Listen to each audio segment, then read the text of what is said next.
internado con intoxicación con cloro en la pileta de un gimnasio, ¿sí? Y acá tenemos el caso que fue estudiado. Esta es una publicación hecha por la Dirección de Epidemiología del Ministerio de Salud del Chaco. ¿Y qué dice?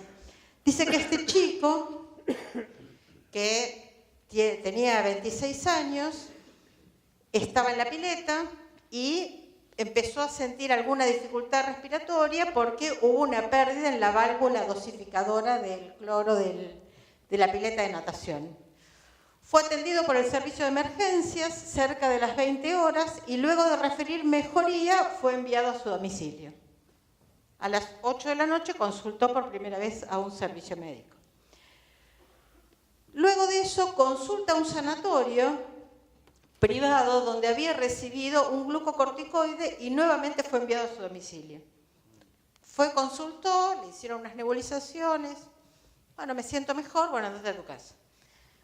Se vuelve a sentir mal, va al sanatorio, le ponen un corticoide, se siente mejor, se va a su casa. Si no conspirara contra mí eso, ahí diría que en horas de la madrugada volvió a tener dificultad respiratoria, volvió a concurrir al hospital y se murió, con un distrés respiratorio del adulto, producto de una injuria pulmonar severa por el cloro. Y esto es lo que quiero que se lleven hoy de acá como primera y más importante enseñanza. El cloro, el amoníaco, el dióxido de azufre, el fosgeno, pueden matar 48 horas después de la exposición con pacientes que parecen asintomáticos, con pacientes que no sienten nada, ¿sí? Con pacientes que tuvieron algunos síntomas, un poco de tos, un poco de dificultad respiratoria, un poco de signos irritativos, y que mejoraron y hasta 48 horas después pueden hacer un edema pulmonar severo, un distrés respiratorio del adulto y, producto de esa injuria pulmonar, fallecer, ¿sí? Y esto para el amoníaco, para el cloro, para el dióxido de azufre, para el fosgeno descripto. Distrés respiratorio no cardiogénico, el diagnóstico del certificado de función. Bueno, no se ve muy bien, pero eso es un camión de cloro caído. Un camión de cloro caído, esto fue una intervención en la que participaste vos en Colón, ¿no? Sí. Bien. O sea, esto mismo que estamos viendo que produjo 130 casos en un lugar, digamos, un caso de fallecimiento en otro, digamos, puede pasar y pasa habitualmente en nuestras rutas. Daniel en su empresa tiene abonados que son transportistas de cloro y están, digamos, varias veces en el año atendiendo este tipo de emergencias. Bueno, entonces, ahora ahí vamos a ver unas lesiones en la vía respiratoria también producidas por amoníaco y básicamente, digamos, lo que estábamos tratando de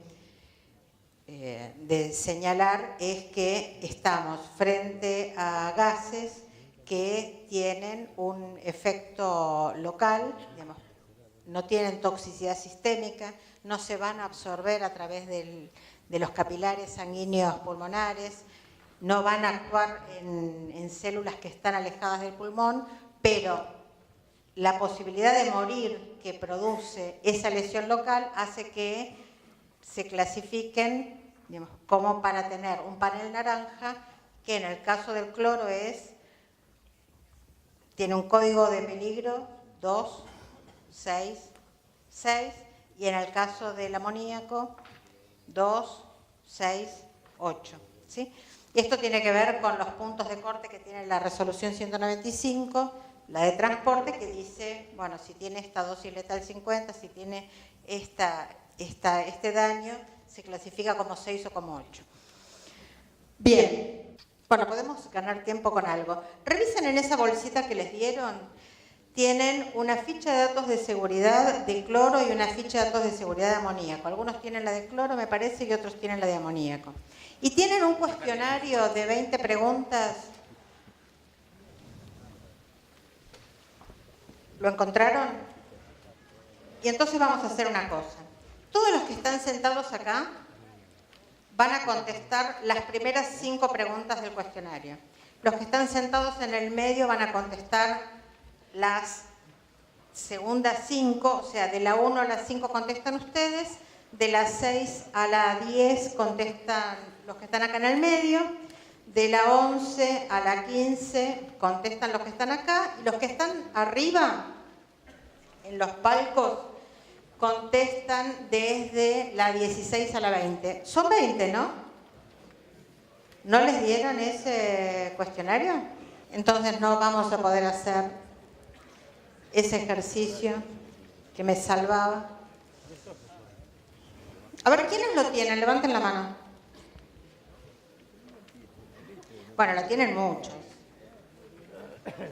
Casi que la próxima vez que falle el proyector lo hacen con el compañero de al lado, ¿sí? Y miran las preguntas. Bien. Bueno, acá tenemos...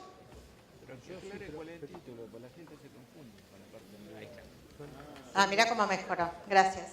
Bueno, entonces decíamos, esto es un camión de cloro, ¿no? Hemos volcado en Colón, provincia... Esto es provincia de Buenos Aires, ¿no? Esto es Colón, provincia de Buenos Aires. Es el último pueblo que está camino a Santa Fe por la ruta 8. Lo más importante de esto es que la ambulancia, esto ocurre a la noche, esa foto está tomada en la mañana. Lo más importante es que la ambulancia que fue a dar este siniestro, el chofer estaba atrapado en la cabina. La ambulancia estaba parada adelante de la cabina del camión. La dotación de bomberos estaba adelante de la cabina del camión. Estaban rompiendo la cabina para sacarlo los bomberos. El camión estaba cargado. Tenía un gas extremadamente tóxico. Entonces, yo cuando les decía, tenemos que practicar con la pinza, con el autónomo, es por eso. Y por eso es tan importante que el equipo de salud sepa. ¿Sí? Gracias. Bueno, y acá veíamos cómo estaba identificado el camión, 266-1017, el número de Naciones Unidas. Vamos a ver otro caso de un escape de amoníaco secundario a un vuelco también de un camión en San Pablo, en Brasil. Ahí tenemos el amoníaco el mismo que veíamos en el video que mostró Daniel. Estas son víctimas que sobrevivieron a la exposición, no como el policía que veíamos en el video. Y entonces tenemos acá una mujer de 26 años que tenía un examen otorrinolaringológico normal. Eso que vemos ahí es una imagen de una laringoscopía, ¿sí? O sea, un tubito puesto por la vía aérea, digamos, esas son las cuerdas vocales. Entonces, en el examen de cuerdas vocales, la videolaringoscopía muestra que esas cuerdas vocales están inflamadas, están aumentadas de tamaño, pero, digamos, solamente eso, ¿no? Y una lesión blanquecina producto de una cicatrización. La paciente mejoró con terapia con corticoides, ¿no? Antiinflamatorios y fonoaudióloga. Después hubo otra mujer de 40 años que en realidad consultó con dificultad respiratoria, disnea, dificultad para respirar. Le tuvieron que hacer una traqueostomía, esto significa el agujerito con el tubo que se le coloca en la tráquea para que respire, porque es tan importante la inflamación de la vía respiratoria que el aire no ingresa, entonces hay que hacerle una respiración artificial con una traqueostomía. La internaron durante 30 días, le dieron el alta con la cánula, que se la sacaron 60 días después, persistió con disfonía, ¿no? con dificultad para hablar, y la videolaringoscopía, que es esa, muestra mucha más inflamación y ya una lesión cicatrizal importante en sus cuerdas vocales. También siguió con corticoides y terapia con fonoaudiólogo. Y después hubo un muchacho de 23 años que también consultó con dificultad para hablar, con disfonía, ¿sí? Con dificultad para respirar con esfuerzos, y la videolaringoscopía muestra que tiene ya una lesión cicatrizal, ¿sí? Digamos, porque se pegaron las cuerdas vocales,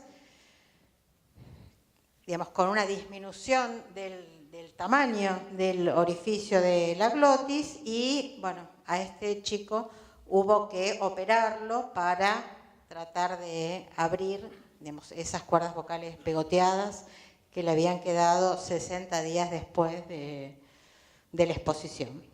Bueno, entonces vemos, ¿sí? Digamos, ¿de qué estamos hablando cuando estamos hablando de las lesiones que producen estos gases? Con la dificultad que acá la descontaminación es muy difícil, porque una cosa es que algo haya caído sobre el cuerpo y uno lo pone abajo de la ducha o lo descontamina con, digamos, una manguera con agua, ¿sí? Pero en este caso no hay manera de descontaminar la parte respiratoria. ¿Por qué? Porque estos gases entraron al pulmón y se disolvieron allí. Bueno, vemos ahí las identificaciones, vemos que cuando estamos hablando de exposición tenemos inflamación de la piel, inflamación de los ojos, inflamación de la vía respiratoria, ¿sí? Entonces, acá lo único que uno puede hacer es tratar de sacarlo cuanto antes, ¿sí? Digamos, no hay muchas posibilidades, no se puede lavar el pulmón, ¿sí? No se puede rescatar la sustancia tóxica del pulmón. Bien, entonces, la severidad del efecto, ¿de qué va a depender? De la concentración que hay en el aire, del contaminante. Una cosa es que haya 5 partes por millón, 10, 100, 500, 1000, ahora vamos a ver un ejemplo. El tiempo que dura la exposición, por eso lo importante es rescatarlo lo antes posible y quitarlo de la atmósfera contaminada. El volumen minuto respiratorio, o sea, el trabajo que uno está haciendo mientras está expuesto. Las personas se dañan más si realizan una actividad que los obliga a respirar más durante el tiempo que están expuestos. Y por supuesto la susceptibilidad individual. Vamos a ver ahí que los resultados son muy diferentes en cuanto a evolución y pronóstico, si el paciente es un tabaquista, es un asmático, o es alguien que tenía exposición previa a ese contaminante y tenía como daños que no se veían, ¿sí? Si es un paciente que sufre de bronquitis crónica, que tiene una enfermedad pulmonar obstructiva crónica. Y hay una relación dosis-efecto, o sea, decimos, va a ser más grave cuanto mayor sea la concentración en el aire. Y esto está demostrado para casi todas las sustancias químicas, ¿sí? Para las cuales hay datos de exposición de animales o de personas. Entonces vemos para el cloro, que lo tomamos como ejemplo porque tenemos muy buenos datos. Fíjense, umbral odorífico. Daniel decía que en las viejas épocas, digamos, los bomberos que querían orientarse respecto a la peligrosidad de un producto, se guiaban por el olor, ¿sí? Con respecto al cloro, el olor se siente con 0,2 partes por millón o con 3,5 partes por millón, dependiendo de la sensibilidad de la persona. Gente que cuando tiene la primer exposición a cloro lo siente con 0,2, si trabajó 5 años con cloro, no lo va a sentir hasta que no haya 3,5 partes por millón en el aire. O sea, no sirve, ¿sí? El olor como un factor para tener en cuenta. Porque desarrolla tolerancia. No es un buen agente, no es un buen principio de alerta el olor. La irritación de mucosas empieza con 1 a 3 partes por millón, también dependiendo de la sensibilidad de la persona. Alguno va a sentir algún síntoma con 1 parte por millón, otro lo va a sentir con 3 partes por millón. Con 5 ya hay irritación ocular, nasal, de vías aéreas. La irritación inmediata de faringe y el daño pulmonar en 30 minutos aparece con 15 a 30. Con 20 ya el dolor torácico es inmediato y la dificultad respiratoria y la tos. Con 40 a 60 la neumonitis química y el edema pulmonar. Con 400 partes por millón, la persona puede morir con 20 minutos de exposición y con 1000 partes por millón la muerte es casi inmediata, con pocas inhalaciones. Entonces, vemos que hay una muy buena correlación entre la concentración que hay en el aire y los efectos para la salud.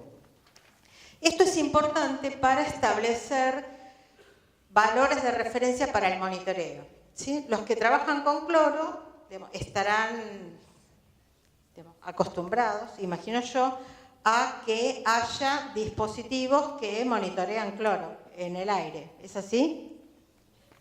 ¿Con alarmas? ¿Alguien conoce acá? Hay dispositivos. ¿Y el polo no tiene?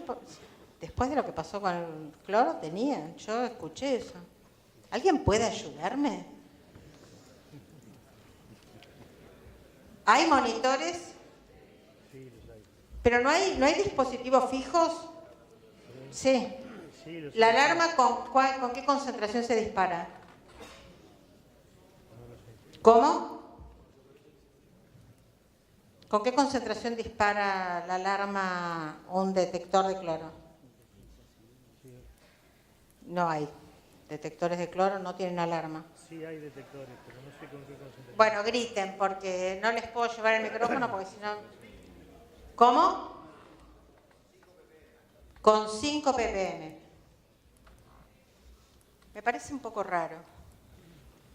La planta potabilizadora de acá de Bahía Blanca tiene detección de cloro. Claro, pero no deberían tener 5 ppm para disparar alarma.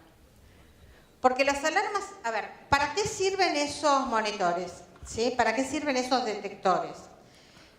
Sirven para que disparen una alarma cuando estamos en una concentración peligrosa. ¿Cómo se define la concentración peligrosa? La define la concentración máxima permisible en el ambiente de trabajo, ¿sí? Que es lo que vamos a discutir el jueves en ese evento que les dije que llamamos media jornada.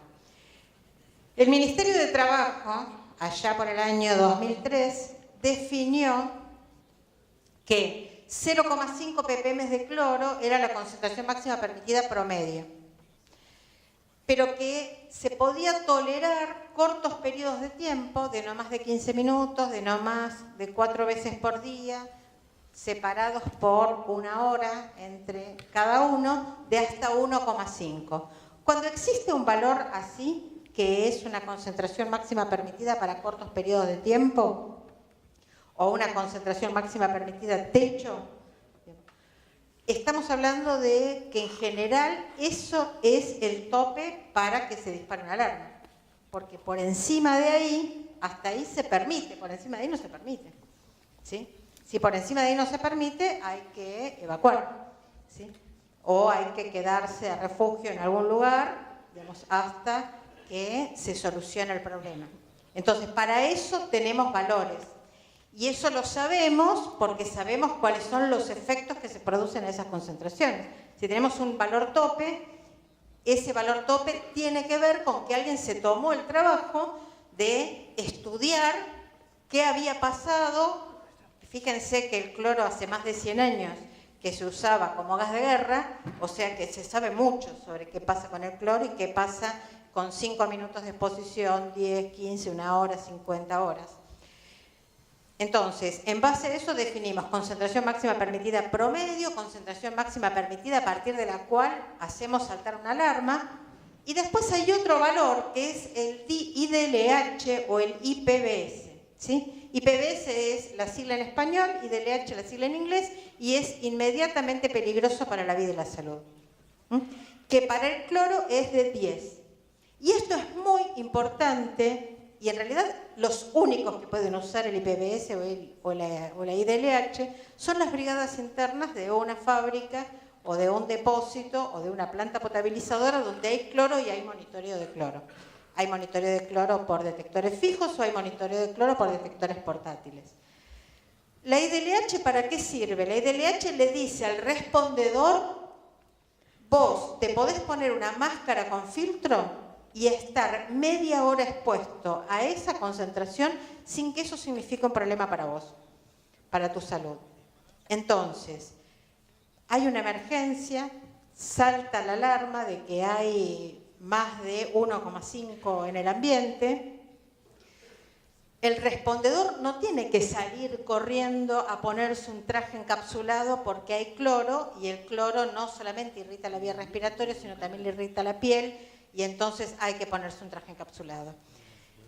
El respondedor, si tiene manera de saber qué concentración hay en el aire y hay víctimas o hay posibilidades de ir a sellar una válvula, hacer alguna de las maniobras que hacen para contener el escape, puede intervenir si la concentración está por debajo de 10, porque recién está empezando el escape, entonces quizás no hay una fuga y él puede monitorearla, se puede poner una máscara con filtro, que en general cuando se trabaja con cloro la tienen en una, o yo por lo menos, a mí me daban una riñonera con una máscara con cloro cuando entraba a la planta. Entonces uno se puede poner esa máscara con cloro y sabe que tiene media hora para trabajar si la concentración no está por encima de 10. ¿Sí? Y entonces para eso sirve saber cuál es el IDLH o el IPBS de la sustancia.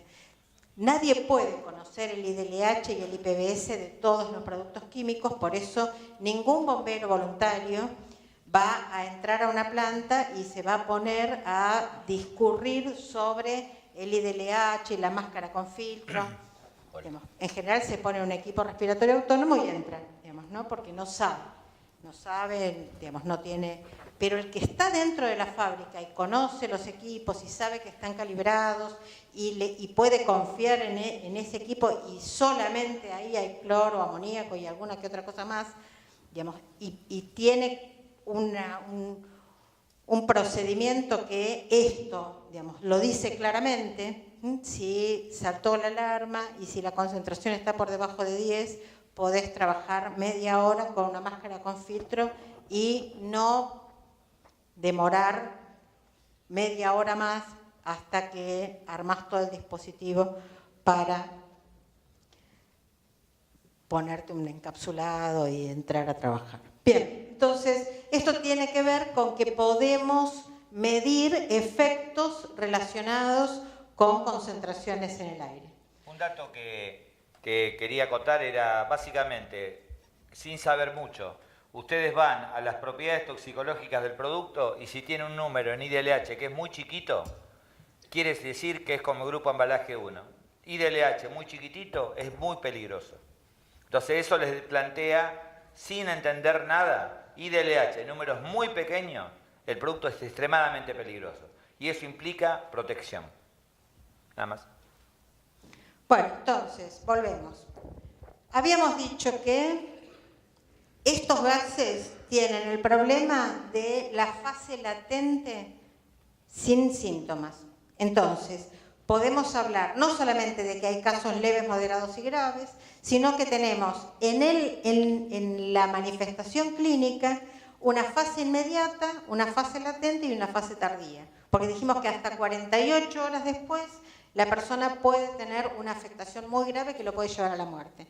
Entonces, la fase inmediata, cuando hay concentraciones muy altas, y sí, la persona puede tener lagrimeo, tiene secreciones en la nariz, irritación de las conjuntivas, edema de la laringe, tos, ronquera, dificultad para tragar, dificultad para respirar, opresión en el pecho, y puede hacer un edema pulmonar, un distrés respiratorio, una falla respiratoria y morirse. Lo vimos en el policía, ¿sí? Una concentración muy alta genera una fase inmediata que puede tener síntomas leves, moderados, graves y morir en minutos. Una señora que estuvo trabajando con cloro, 2 horas después esa era su radiografía, severa dificultad para respirar. La fase latente asintomática. Puede estar haciendo un edema pulmonar sin síntomas, ¿sí? ¿Qué es un edema pulmonar? Significa que el pulmón se le está llenando de líquido, ¿sí? Porque dijimos, el gas entró, tocó todo el árbol respiratorio y llegó a esos alvéolos pulmonares que están en contacto con la sangre. Los dañó y el líquido de la sangre, el agua de la sangre, no el glóbulo rojo, pero si el plasma empieza a entrar en el pulmón y lo empieza a inundar, ¿sí? Esto en un principio no tiene síntomas. A eso le llamamos edema pulmonar subclínico. Y la duración tiene una relación inversa con la concentración del gas.